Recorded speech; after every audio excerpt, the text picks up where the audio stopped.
Hello everyone, welcome back to the channel. I wanted to do something special related to the first video to get to 100 views, and due to them both being in the 90s, I expected either Spellbound Regalia or my video on environmental dangers to take that cake. Galamoth, however, had other plans, blasting past bows despite being a newer video. So I decided in the spirit of my original intentions, I would make another creature, this time focusing on the primary antagonist of the Castlevania games, Dracula himself. Now, before I begin, I wanted to clarify that I mostly focused on the Symphony of the Night presentation of Dracula, but took bits of inspirations from other games and the Netflix adaptation. But I couldn't quite cram in every idea that crossed my mind, so this is far from the definitive Dracula. But I hope he can function as a terrifying or informative NPC for you. Let's begin. I don't put a whole lot into the preamble, both to save on space and because Dracula could have had pages of lore dedicated to him, so I keep it simple here with a little reference to one of his iconic lines. Dracula, Lord of Darkness. Dracula, the Dark Lord, an ancient vampire immersed in a myriad of myths. He returns every 100 years, resurrected by those who would pay him tribute. Before we go diving into the rest of his stat block, I'll address the sidebar here as it's mostly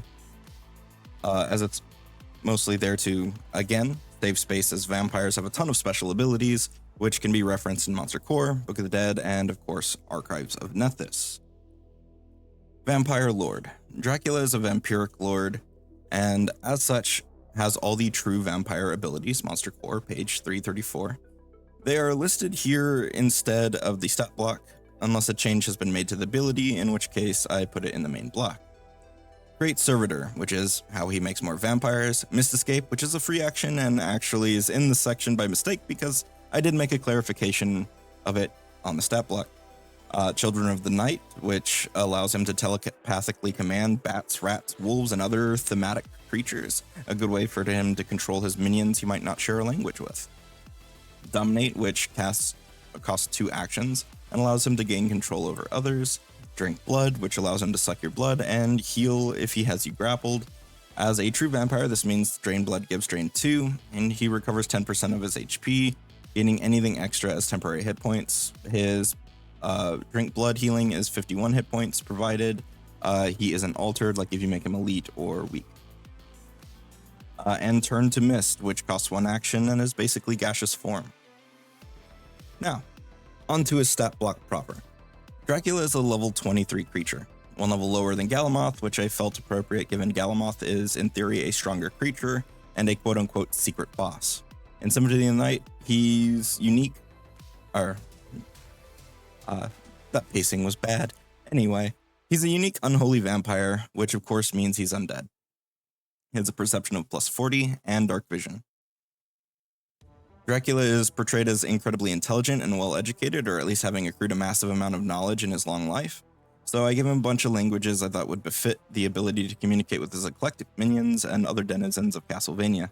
While I don't list a lot of normal languages, feel free to add them as it befits your game. I have them listed with Common, Chthonian, Daemonic, Diabolic, Emprian, Fey, Jotun, Necrol, Protean, Requiem, Sackbroth, Shadowtongue, and Utopian, primarily to reflect the stranger creatures in his employ, or at least that he might interact with. Similarly, he has a lot of skills, with athletics shining above the rest, but going through them, we have an acrobatics of plus 43, athletics of plus 46, arcana of plus 43, crafting of plus 43, given most of the constructs, alchemical and magical things found in Castlevania, he's at least had a hand in making. A deception of plus 44, a diplomacy of plus 44, intimidation of plus 44, medicine of plus 42, nature of plus 42, occultism of 43, religion of 42, ritual lore of 40, you'll see why later, a society of 43, and a stealth of 43, which in dim or darker light gets a plus 3 bonus due to his cloak, which I forgot to put in his skill stats. I wanted to make him not only a fearsome foe, but in a more nuanced campaign, he could be a resource of great knowledge as well for the party. As far as attributes go, like most super high level creatures, they're quite good. He has a strength of plus 11, dex of plus 10, con of plus 10, int of plus 10, wiz of plus 9, and charisma of plus 11. I figured he needed to be strong and charismatic above all other things to keep his minions in line, even when he's obviously slipping as shown in the anime. which I'll reference for a few other things over the games.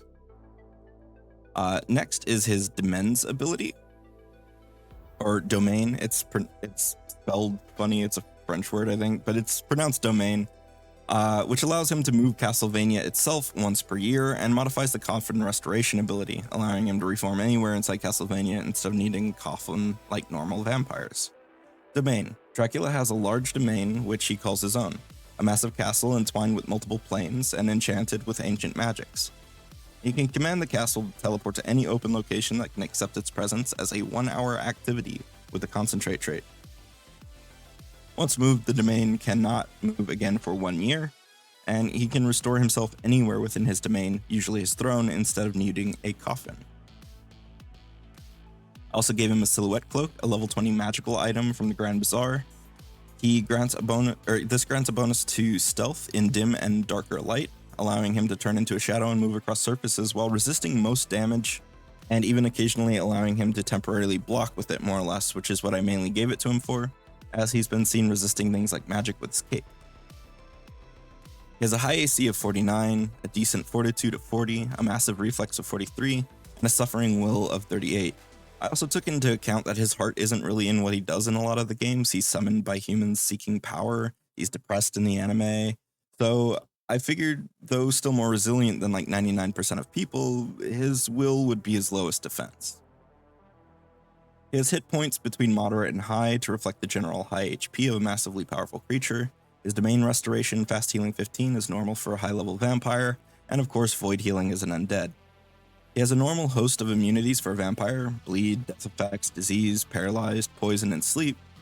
He resists physical damage by 25 unless it's magical silver, but resists 50 physical against non-magical attacks, which I decided to do by the utter lack of reaction to being wailed on by Trevor Belmont in the anime. I mean, look at this. You must be the Belmont. Besides that, in theory, the vampire killer is the only thing that's supposed to really be able to do major damage to him, but that's also not held true throughout most of the games or anime, and is more anecdotal. He's weak to holy, given his borderline fiendish nature, and along with an adjustment to his AC, this is addressed later. As far as his vampiric vulnerabilities go, they're mostly the same as a normal vampire, with the following exceptions. Dracula is not affected by the normal revulsion to garlic, nor to religious symbols presented by creatures of 18th level or lower, or by creatures without holy sanctification. Additionally, so long as he does not enter the water, he may cross over running water willingly. This means only powerful holy creatures or players can weaken him by presenting holy symbols, and a bridge over a stream isn't going to stop him. Which makes sense to me, as in Symphony of the Night, his whole castle is over running water, and I don't think that would hamper him really.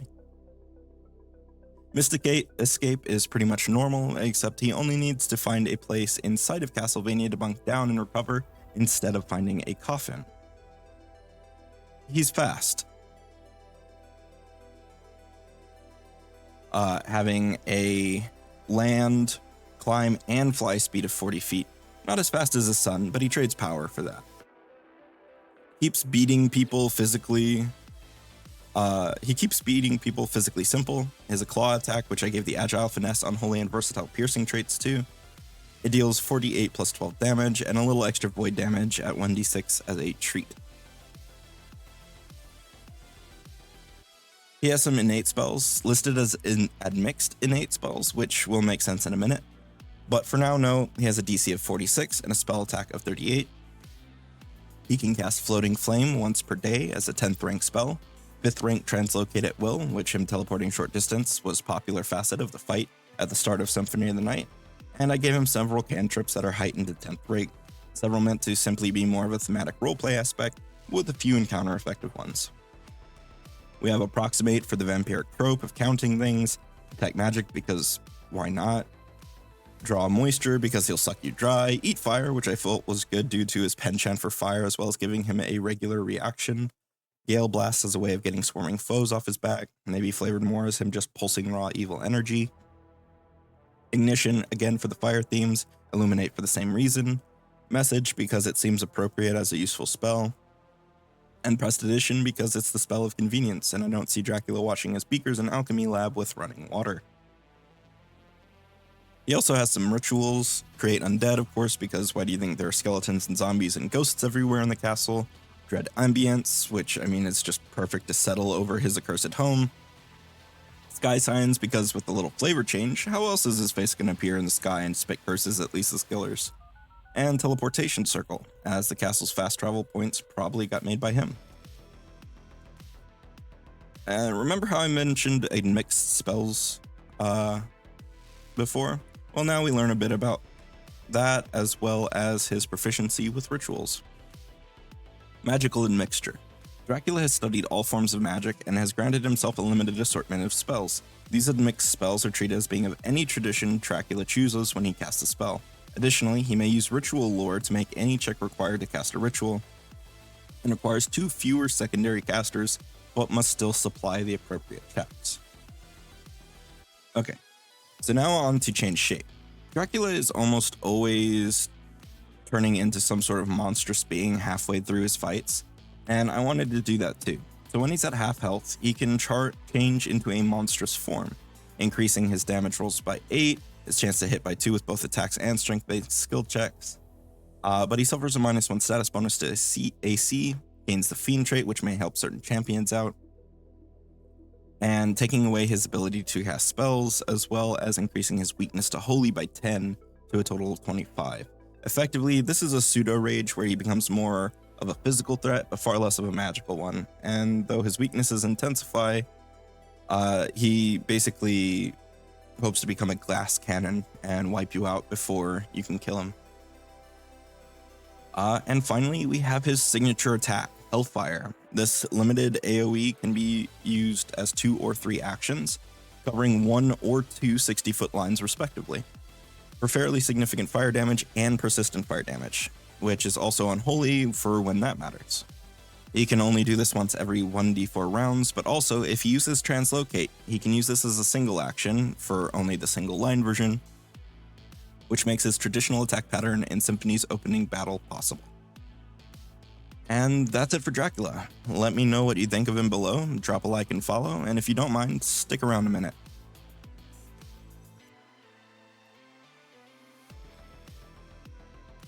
I want to thank people who have been donating to my token border project. At the time of recording, I'm at 19% of the way to my goal and have 18 token borders in the pack and another 28 to make. For those unaware, on my Ko-Fi, I'm raising funds to help pay off my taxes from last year, and it's been a rough couple of years and I'm behind. I have until October to raise the money, and I've been blown away by the support thus far, so thank you very much. If you'd like to donate or just get the free tokens that are a result of the project, please check out my Ko-Fi. The link will be in the description. And until next time, peace.